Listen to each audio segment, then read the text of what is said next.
오늘은 예수의 머리에 향유를 붓다. 한 여인이 예수님의 머리에 향유를 붓는 사건 말씀 전하겠습니다. 예수님께서는 지금 고난주간을 지나가고 있습니다. 이제 죽음이 이틀 앞으로 다가왔습니다. 하나님의 아들 예수님은 이미 모든 일들을 다 알고 계십니다. 그러니까 마음이 상당히 착잡하고 무거웠고, 또 인성을 가진 우리와 동일한 인간의 본성 때문에 죽음의 공포, 두려움도 많이 느꼈을 겁니다. 그러나 이 땅에 오신 목적을 분명히 이루시기 위해서 우리 주님은 피할 길이 있었지만은 피하지 아니하시고 그 길을 묵묵히 걸어가십니다. 이제까지 우리는 월요일 성전 정화 사건, 무화과 저주 사건, 그러면서 수요일 날은 하루 종일 설교를 하셨습니다. 종말에 관한 설교를 많이 하셨습니다. 오늘 사건은 수요일 날 종일 설교를 하시고 저녁에 이제 피곤한 몸으로 예루살렘 성전을 떠나서 베다니에 가셔서 일어난 사건입니다. 피곤하시고 상당히 또 허기지셨는데, 이 베다니라는 곳 예루살렘에서 3km 정도 떨어진 가난한 마을입니다. 베다니란 뜻 자체가 가난하다는 그런 뜻을 가지고 있습니다. 가난한 자들이 모여 사는 마을입니다. 이 마을에서 예수님께서 이제 한 여인으로부터 향유를 이제 머리에 받으시는 그 사건입니다. 한번 본문을 보면서 보겠습니다. 이틀이 지나면 6월절이 금요일 저녁부터 민족 대명절입니다. 우리나라로 말하면 설날이죠. 그래서 6월절 금요일 날 오후에 우리 주님이 이제 돌아가시는데 이틀 남았어요. 6월절과 무교절은 거의 같이 진행됩니다. 우리가 잘 아는 6월절은 바로 이스라엘 백성들이 애굽에서 나올 때에 어린 양을 잡아서 그 피를 문설주의 임방에 발랐던 그 날을 말합니다. 그리고 그 피가 묻혀진 그 집은 죽음의 사자가 넘어갔다 해서 6월절입니다. 그 양이 죽음을 당했어요. 그 양의 피 때문에 그 집안이 살았습니다. 요한복음 1장에는 그 양이 세상 죄를 지고 가는 하나님의 어린 양이 예수 그리스도라고 말합니다. 그래서 이 6월절 날 우리 예수님도 이제 구원을 이루시기 위하여 이제 죽으십니다. 이틀 남았다는 거예요. 그런데 대제사장들과 서기관들이 예수를 흉계로 잡아 죽일 방도를 구한다. 예수님을 어떻게든 죽이려고 합니다. 왜냐하면 백성들이 다 예수께 가기 때문이었어요. 이제까지는 예수가 없었을 때는 자기들이 왕이었고 자기들이 독단으로 성전을 운행했지만, 그래도 백성들은 모르니까 그냥 성전에서 대제사장들이 서기관 장로들이 하면 다 하나님의 뜻이라고 알고 그냥 그대로 가는 겁니다. 맹인이 맹인을 인도하면 둘 다 구덩이에 빠진다고 했는데 그 꼴입니다. 그런데 예수님이 오셔서 참 진리와 참 빛을 비춰주시니까 그들이 이제 깨닫고 이제 예수님을 따르기 시작한 거예요. 그리고 예수님은 참 하나님이시라 가는 곳마다 기적적으로 병자를 고쳐주시고 죽은 자도 살리시고 풍랑도 잠잠케 하시고 모든 일을 행하니까 백성들이 저분이야말로 구약에서 예언된 메시아 구원자 그리스도다 하게 된 겁니다. 그러자 바로 대제사장들 서기관들이 바로 예수님을 죽여야 백성들이 다시 우리에게로 와서 헌금을 바치고 자기들을 존중해 줄 거니까 어떻게든 예수를 죽이려고 지금 방도를 구하고 있는데 때가 좋지를 않았다는 거예요. 곧 대명절이니까 대명절 날은 전 세계에 있는 사람들이 다 모여들게 돼 있는데 혹시라도 그 사람들이 밀란을 일으키면 이거 문제가 생기니까 이 6월절 이 명절이 지나고 나서 예수를 죽이자 그렇게 한 겁니다. 그때 이제 예수님께서 종일 이제 설교하시고 저녁에 베다니로 가십니다. 원래 베다니에는 나사로 그리고 두 여동생 마르다와 마리아가 있던 곳이죠. 항상 그곳에 가서 쉬시고 식사를 하시고 또 주무시고 다음날 또 성전에 오시고 그런 일을 하셨는데 오늘은 이 나사로의 집이 아닙니다. 자, 누구 집이라고 되어 있나요? 나병 환자 시몬의 집에서 식사하실 때에 했습니다. 여기서 시몬이라는 사람이 나오는데 앞에 보니까 나병 환자, 문둥병 환자 시몬의 집이라는 거예요. 그러니까 우리는 딱 보면 바로 이 나병 환자라면 지금도 나병 환자라면 절대로 마을에서 살 수가 없죠. 그러니까 나병 환자였다가 나았다는 거예요. 그리고 다른 성경에 보니까 잔치를 했다. 예수님을 초청해서. 그 말은 예수님께서 이 시몬의 나병을 고쳐주셨기 때문에 바로 생명의 은인 자기의 이제 새 삶을 살게 해주신 예수님을 초청해서 잔치를 베풀고 이제 예수님을 초청했다는 겁니다. 그래서 예수님께서 이제 그 시몬의 집에 가셔서 맛있게 식사를 하시고 잔치에 이제 흥이 무르익어 갈 즈음에 한 여자가 갑자기 등장합니다. 한 여자가 매우 값진 향유 그 순전한 나드 한 옥합을 가지고 와서 했습니다. 여기서 이 여자의 이름을 밝히지 않고 있습니다만 요한복음에는 이 여자가 나사로의 여동생, 나사로에는 두 여동생이 있었는데 언니가 마르다고 동생이 마리아입니다. 예수님이 그 나사로 집에 가셨을 때 언니 마르다는 막 음식 준비하느라고 분주하고 동생 마리아는 예수님이 오셨으니까 예수님의 그 발치 앞에 딱 앉아가지고 예수님의 무슨 말씀을 하든가 그 말씀에 귀 기울이고 있는 거예요. 그래서 우리는 보면 물론 언니 마르다도 봉사정신이 투철하니까 중요합니다. 그러나 예수님이 오셨으니까 예수님의 말씀이 더 중요하다고 생각한 마리아가 오늘 이 여자는 동생 마리아입니다. 이 여자가 지금 값진 향유 또 그 향유의 이름이 나드라 그러게 되어 있습니다. 나드라는 것은 바로 지금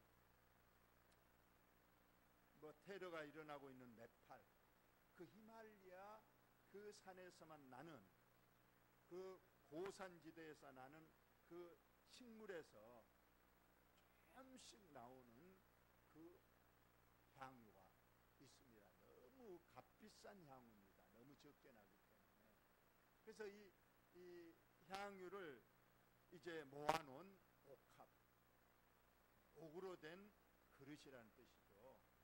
그 옥합에 담긴 나드 향을 가지고 예수님의 식사 자리에 나왔습니다. 그러더니 그 옥합을 턱 깨는 겁니다. 이 옥합은 이렇게 뚜껑을 닫아서는 그 값비싼 향유가 날아가기 때문에 밀봉을 한다고 해요. 그래서 이것을 사용하려면 이것은 깨뜨려야 되는 거예요. 그런데 이 옥합은 이 마리아에게는 당연히 재산 목록 1호입니다. 그 당시에 여인들은 결혼할 때를 대비해서 돈이 생길 때마다 조금씩 그 향유를 사다가 그 옥합에다 조금씩 넣어서 뚜껑을 닫고 또 넣고, 그래서 일평생 오로지 행복한 가정을 꾸릴 때 사용하려고 조금씩 모아둔 겁니다. 이게 하나의 혼수 품목이 되는 거죠. 그것이 다 찼을 때는 이제 밀봉을 해놨다가 결혼 날짜를 지금 기다리면서 하나님께서 짝지어 주실 남편을 고대하며 행복한 그런 신혼 계획도 세우고 있는 이 마리아가 예수님이 자기 집에 오셨는데, 나중에 보니까 예수님께서 말씀하시잖아요. 나의 장래를 이 여인은 알고 나 장래를 위해서 이 옥합을 깨뜨려 향유를 내 머리에 부었다 하는 것은, 바로 마리아는 예수님의 말씀을 그 예수님의 발치에 자기 집 올 때마다 귀담아 들었기 때문에 예수님의 성품을 잘 알고, 이제 이번에 예수님이 온 인을 위해서 십자가에 돌아가실 걸 알았기 때문에 이 향유를 깨뜨릴 수 있는 믿음이 있었던 겁니다. 그래서 지금 그 값비싼 향유를 딱 깨서 예수님의 머리에 부었습니다. 요한복음에는 머리에 부었는데 이 향유가 흘러서 발에까지 흘러내렸다고 했어요. 그러자 이 마리아가 무릎을 꿇고 앉아서 자기 머리털을 풀어서 예수님의 발을 머리에서 흘러내는 향유로 닦았다고 되어 있습니다. 아마 여러분 그 상상을 하면 뭐가 생각나나요? 그 값비싼 향유를 깨서 머리에서 부어서 그 머리에서 흘러내려서 발까지 내렸으니 그 잔치 온 자리가 그 나드 향으로 진동을 했을 거라는 거예요. 조금만 발라도 어제 그 향기가 너무 향그러운데 한 병 전체를 그냥 깨서 부었으니 아마 방안이 전체가 그 향유 냄새로 가득했을 거라는 소리입니다. 자, 이랬는데 거기에 있던 잔치상에 있는 사람들이 이 광경을 보고 갑자기 화를 냈습니다.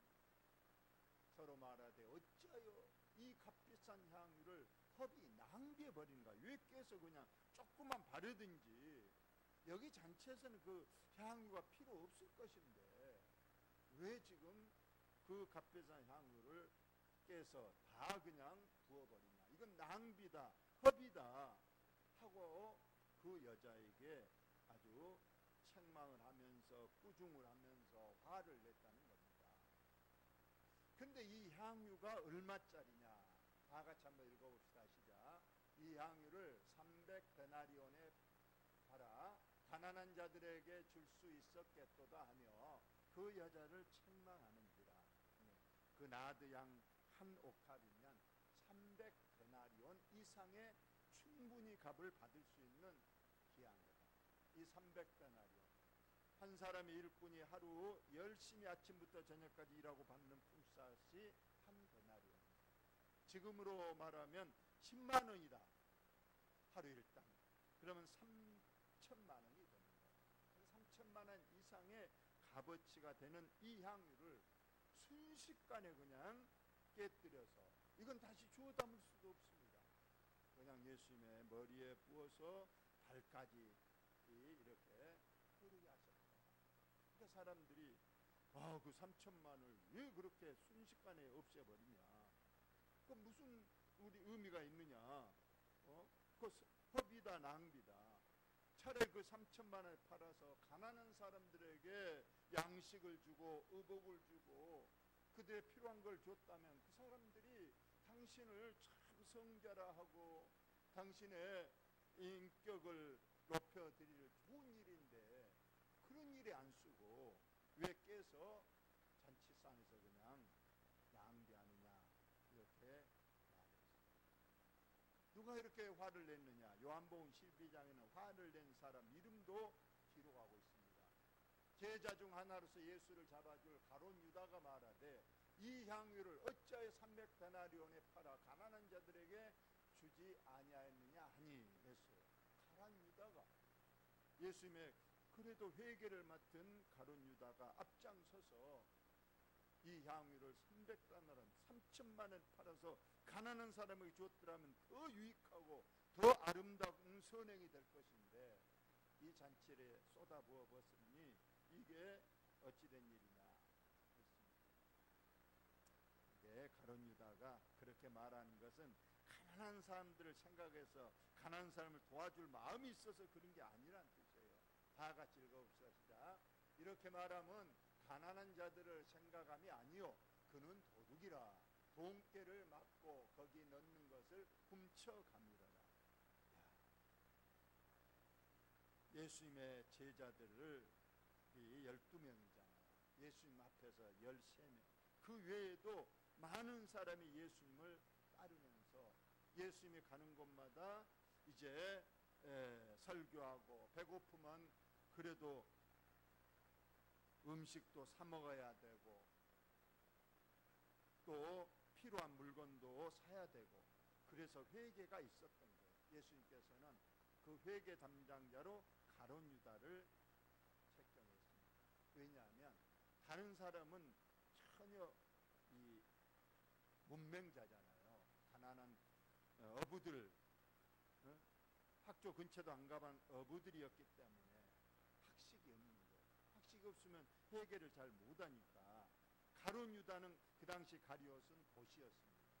그래서 그는 문자를 배웠고 숫자를 배웠기 때문에 예수님께서 가룟 유다를 너가 회개를 해라. 수입과 지출을 장부에 기록하고 그래서 나중에 결산을 하라 하면서 가룟 유다에게 바로 돈깨 회개를 맡겼던 겁니다. 그런데 오늘 분명히 드러난 것은 그는 돈을 빼돌렸다는 겁니다. 이 하나님의 돈이고 거룩한 곳에 써야 될 이 회개가 돈을 빼돌리고 자기 배를 불리는 일에 가룟 유다가 앞장섰다는 거예요. 역시 가룟 유다는 천국 백성이 아니었어요. 물론 나중에 제가 할 길로 가버린 걸 봐도 알 수 있겠지만은 그러니까 그는 어둠에 사로잡혀 있었기 때문에 전혀 예수님의 말씀보다는 지금 돈에 관심이 있는 거예요. 사람들이 이 헌금을 좀 좋은 곳에 써주셔야 해서 가져오면 100만 원 줬으면 50만 원 줘 50만 원 자기가 찾고 그런 일을 했다는 거예요. 그러면서 오늘 그냥 한 마리아가 그 옥합을 깨뜨린 일을 가지고 화를 내면서 가난한 사람들에게 도와줘야지 이게 무슨 법이냐 낭비냐고 화를 내니까 가룟 유다와 또 다른 사람들도 거기에 가세를 했다. 그러한 말씀입니다. 과연 예수님은 이 일을 어떻게 평가하셨는가? 예수께서 이르시되 가만두라 너희가 어찌하여 그를 괴롭게 하느냐? 그가 내게 좋은 일을 하였느니라. 여러분 저도 그 마리아의 그 향후 부은 사건에 대해서 우리들 마음속에도 그런 생각이 누구나 있을 거예요. 야 3천만 원짜리를 어떻게 그렇게 쉽게 그냥 깨서 나중에 주워 담을 수도 없는데 그걸 깨서 그냥 순식간에 예수님의 몸에 부어버리냐. 나도 그 돈을 좀 더 좋은 곳에 아까 말대로 가난한 자들을 위해서 또는 더 좋은 일에 쓰면 더 좋겠지 않겠는가. 더 하나님의 영광을 위해서 할 수 있지 않느냐. 저와 여러분은 그런 조금이라도 그런 마음을 가질 수가 있어요. 그런데 오늘 예수님께서는 좋은 일을 내게 했다고 오히려 칭찬을 하셨어요. 여러분 예수님이 항상 하시는 말, 하시는 일은 항상 옳고 그것이 선이고 그것이 진리인 줄 여러분 믿으시기 바랍니다. 그래서 우리가 앞으로 무슨 일을 하든지 하나님이 어떻게 보시고 생각하시고 그 일은 좋은 일이다. 그건 아니야. 우리 항상 말씀에 비추어서 혹은 우리가 기도함으로써 항상 선과 악을 구분할 수 있어야 됩니다. 가룟 유다는 당장 그 허비한 걸로 봤지만은 오늘 예수님께서 설명을 해줍니다. 이 여자가 왜 내게 좋은 일을 했는가? 자, 한번 읽어. 가난한 자들은 항상 너희와 함께 했으니 너희가 아무 때라도 원하는 대로 도울 수가 있다. 그렇습니다. 가난한 자들은 뭐 나라도 구제 못한다고 그러잖아요. 그리고 아무리 복지국가가 되고 선진국이 되고 아무리 부자 국가에도 항상 가난한 자들은 반드시 있게 마련인 겁니다. 어느 나라인데 그래요. 물론 그것이 빈부격차의 차이가 적게 나도록 정책은 펴겠지만 어느 나라에는 항상 가난한 자 있습니다. 그러니까 언제든지 그들을 도와줄 수 있다. 그런데 나는 예수님입니다. 너희와 항상 함께 있지 아니하리라. 예, 뭐래면 나는 이제 죽음다. 그러니까 지금은 가난한 자를 돕는 것도 중요하지만은 그보다 우선적인 것은 가난한 자를 도울 게는 앞으로 많다. 너 일생 동안 많다. 그러나 나는 모레 이제 죽으면 내게 할 수 있는 봉사와 내게 할 수 있는 기회가 없어진다. 그러니 당장 해야 될 것, 우선순위가 무엇인가를 알라고 말씀하십니다. 자, 그래서 그는 다 함께 한번 읽어봅시다. 시작. 그는 힘을 다하여 내 몸에 향유를 부어 내 장례를 미리 준비하였느니라. 아멘. 마리아는 예수님이 이제 돌아가실 걸 알았다는 거예요. 그래서 예수님의 장례를 미리 자기 집에 오셨을 때 장례를 치르는 심정으로 눈물로써 자기의 가장 값진 것을 이제 나는 영원히 주님을 이제 보지 못하는데 오늘이 기회다 하고 가장 귀한 것을 가져다가 예수님의 머리에 향유를 부었다고 말씀하고 있습니다. 그러면서 내가 진실로 너에게 이르노니 온 천하에 어디서든지 복음이 전파되는 곳에는 이 여자가 행한 일도 말하여 그를 기억하리라 하십니다. 예. 사람은 호랑이는 죽으면 뭘 남기고 호랑이는 죽으면 뭘 남겨요? 가죽을 남깁니다. 사람은 죽으면 뭘 남길까요? 이름을 남깁니다. 오늘 이 여기에 이름은 없는 무명의 한 여자라고 되어 있지만 마리아는 이 땅에 왔다가 그래도 자기 이름 석자를 성경책에 남기고 죽었습니다. 그러면서 예수께서 이름만 남긴 것이 아니라 앞으로 복음이 전해지는 곳마다 그 복음과 함께 이 여자의 오늘 밤 내게 향유를 부은 일이 다 전해지리라 말씀입니다. 그러니까 지금 오늘 밤에도 2000년이 지난 지금까지도 마리아가 향유를 부었다는 이 말씀을 오늘 설교를 하면서 야, 그 여인 믿음이 대단하다. 우리도 그런 기회가 왔을 때 예수님께 그런 헌신과 봉사를 할 수 있는 믿음이 있었으면 좋겠다 하고 부러워하고 선망의 대상이 있는 겁니다. 결론을 말씀을 드립니다. 사람들은 똑같은 사건을 보면서 두 가지 평가를 합니다. 그건 좋은 일이야, 아니야, 나쁜 일이야. 오늘 이 마리아 향유 사건에 대해서 사람들은 낭비라고 생각을 한 사람도 있었지만 예수님은 내게 좋은 일을 했고 이것은 내 장례를 준비했다고 했습니다.